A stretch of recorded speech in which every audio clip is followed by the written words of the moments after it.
Hi, my name is Kate and welcome to my channel, Trenergy Awakens Naturally. I'm so excited because yesterday I went to an online discussion, a group forum having to do with ancestral healing, and there were several speakers talking about the lineage work that they do and indigenous information from both North America and from Africa as a whole.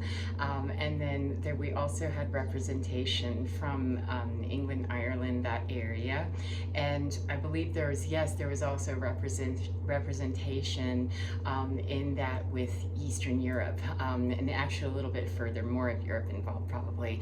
But the idea was that as I was sitting there and listening to all of these different expressions of people looking to heal their ancestral lineage, they mentioned very, very clearly that healing bloodlines themselves is quite crucial, even when we have people in our bloodline that we really just don't want to acknowledge as an ancestor. If we worship ancestors, or we, pardon me, let me clarify, worship ancestors. If we give appropriate respect to ancestors, I'm not into worshiping anything, careful how we're worshiping. That turns into, something very mindless and very overly controlled sometimes when it depends. So anyhow, when we are giving thanks, giving honor, giving praise, and appreciating our history, if we can't get there because there's a lot of somewhere, in our lineage, the healing comes forward because we do have somewhere in our bloodline, somewhere on this earth, we do have people who are not making the choices that they've made before us most directly. We have people somewhere way back where there was a kinder way that they chose, and for whatever reason, with all of the changes that happened and the fear that came with just colonizing and repopulating elsewhere on the planet from wherever they were, it became a problem because fear introduced itself when native tribes, indigenous tribes, wherever they were, indigenous knowledge, indigenous ancient wisdom, hermetic, gnosis, noetic, however you choose to identify that stuff, that when that is all being suppressed rather than activated, it can bring up a lot of fear because, excuse me, when we see it and we don't know what it is and we don't have any experience with it, we want to convert it to our way because we don't want to deal with the discomfort. However, it is not good to suppress what is the true nature of something. It is absolutely not a good idea to oppress it or try to control it, because we all understand very deeply, whether we're connected to our ancestral roots or not, we understand our ancestral roots at the origin is a God experience, whatever we call that, through whatever tradition we use that we arrive there. And it is crucial. It is crucial that we do not make such a groupthink of everyone's traditions must be the same. I can't even imagine as an American, in my youth, that anybody would have been happy coming into what was our traditional celebration of Thanksgiving and Easter and all of that, coming in and saying, no, you're not allowed, and slaughtering my family because that's what they did. You did this and you may not, and then ripping the children out from that situation, separating them and saying that's the most horrible thing ever. We're obliterating anything of that because we don't understand that. There are cannibal tribes in New Guinea that I don't quite get that concept exactly. However, when I went and looked at it, it totally made sense. We would be frightened of that perhaps because we don't have the understanding, and we maybe weren't willing to go all the way in, somebody was, to say, oh, that's a ritual that actually is practiced. However, that's a ritual of spiritual depth, deep spiritual depth, of consuming their enemy. That which came up against me, I conquered it. I ate that lunch and, went on with it and decided, no, my indigenous wisdom takes me here. And this is my tribal grounds. I'm defending it and you have to go away however that is. And you didn't do it nicely, then you're going away however I have to. Remove you from being a threat to my family so that my Thanksgiving experience and my Christmas experience and any other holy experience that I have, which is my life, is a holy experience because it's mine. Any experience of that can no longer be threatened.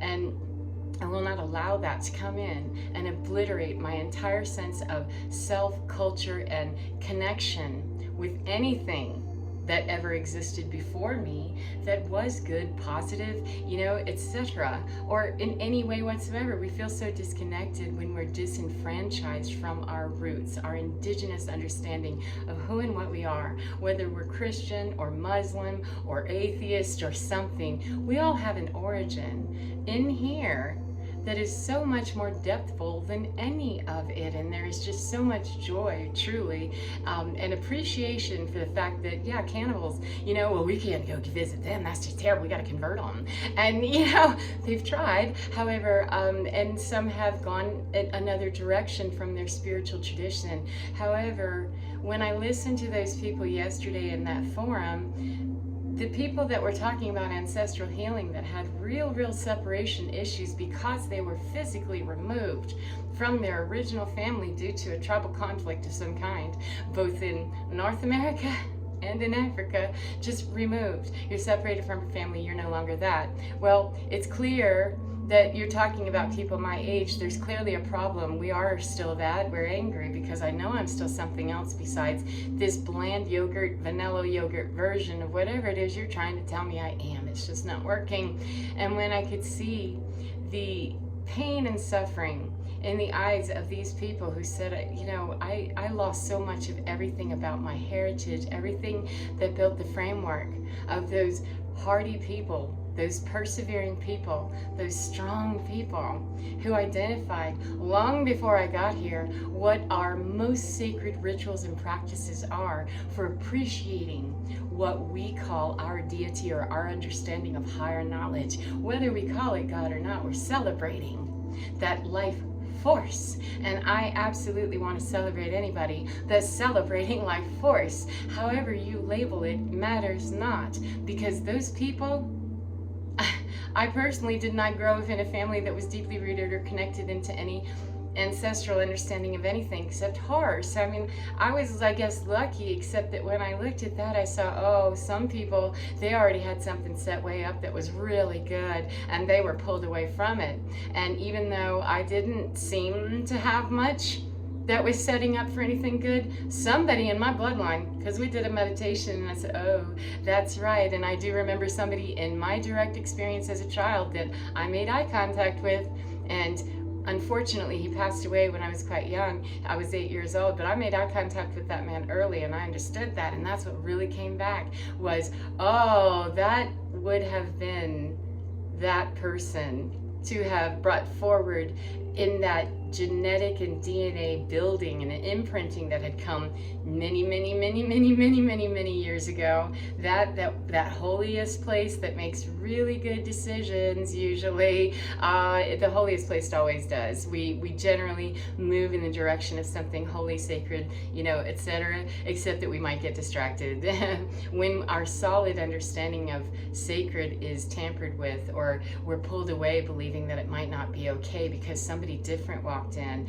And if I'm a different color and I'm telling you that what you're doing is bad and I'm overpowering you, or I'm a different gender, whatever, just pick different, I'm different, I have the ability to overpower you, I can really effectively change how you feel about whatever it was that you were doing.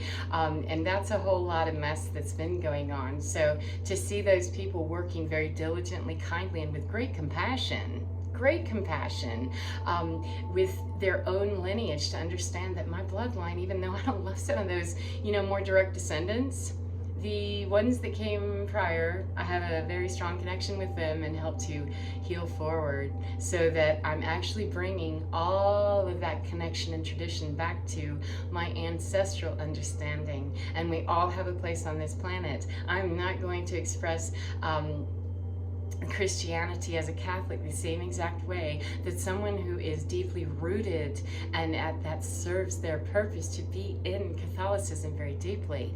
That will not be fair to the sacredness of what that brings for people. If it doesn't bring me to that sacred place, it's dishonorable for me to pretend like it does. And it's even more dishonorable for me to go in and pretend like what I'm doing is making me feel very sacred when it's really self-righteous, and feeds my ego, and then go and tell someone else that what really is working for them and keeping them in a very beautiful, sacred place, making great, sacred communal decisions with earth and others, then, you know, I might really want to squish that. And, you know, that's, no, it's not allowed. We're really not given a lot of latitude, excuse me, to be making those kinds of decisions anymore, and it's not cool. It's just not cool. We're the ones, you know, when we connect with our ancestors, we're the ones that might be able to stabilize it and make it a bit easier to go forward, because we're feeling much stronger and being able to connect with that which grounds us in our traditions, our faith, our spiritual understanding, our girding. You know, if we're not clear on what that girding is, if I'm saying the rosary and it's really just not bringing me that spiritual satisfaction and nourishment, then it's really better, it's more honorable for me to disengage from that, respectfully say thank you for everything that you have brought to me, which is, at least at a minimum, the learning that this is a time for me to move forward with finding something that really resonates with my more core understanding of me. If Catholicism was not working, if it is, then please don't let someone convert you to Buddhism or wherever, because no matter what sacred practice it is, if it isn't sacred to someone else, you're asking them to lie to themselves about holy, and that's a sin among itself. 11:22. I'm not too much into sin and shame and all that other stuff. However, it is an error in thinking already. So I like to not dishonor my own divine by dishonoring thine, and I really just don't allow people to do that with mine, because, you know, you can say whatever you want to, you can choose to believe whatever you want to, whether you agree or not. I don't need anyone to agree. However, I can still be respectfully declining the opportunity to join anything that just does not serve my sacred, does not allow me to stay in that good red road concept, that making those choices that are very community driven, that are very healing driven, that are very understanding and compassionate, and very accepting of the fact that we're all struggling on some level to find ourselves and re-identifying those of us that are helping, you know, to find ourselves by going back 12 to more tribal or ancestral understanding, no matter how far back, you know, in our bloodline and in our energetic bloodlines as well, which they're not necessarily the same, that when we go back with that, we can really come in with the more indigenous knowledge that's already passed away and gone. It's still there, and it's still willing to share with us. So if we can hook into that, it can help bring forward, like my grandpa's eyes, you know. My grandpa died when I was 8. However, I understood what I saw in those eyeballs. I didn't even know it until maybe a couple of years ago. I went, oh, that's what all that was. That was unexpressed ancestral knowledge that left early when I was 8 and he was 56-ish, right about the age I am now. So I mean, that was bizarre. It was very bizarre to come into contact with the fact that, oh, and that was also a man who had spent quite a bit of time in his life searching, looking for very alternative understandings of spirituality or self-expression or religion or something deeper and more esoteric. He was willing to go into some areas of understanding, and I betcha if he'd been able to really live through the experience of being a very sensitive, empathic human that got pounded by the world, we could have had some very interesting conversations in skin, and now we just have them without his skin, and it's a little off the grid with most people for understanding. However, that's what brings me so much closer to the sacred and understanding how I can heal all the hurt and the pain of other people who didn't understand their sacred, and not because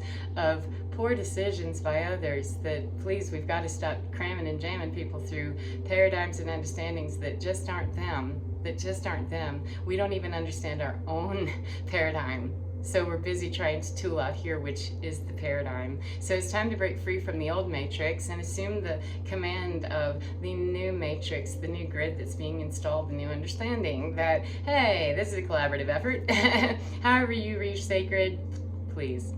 I honor that and respect that 1414 and move forward honoring what is sacred in me. And the most sacred thing I do is walk kindly and softly on earth and be as kind towards other humans as I can in understanding, and being very fair in my boundaries as well, and be very clear about what for me personally is tolerable and not, so that there's no more confusion about what I'm willing to accept or believe. Let me be clear about it. Yes, no, etc. with kindness. I don't have to kill you to disagree.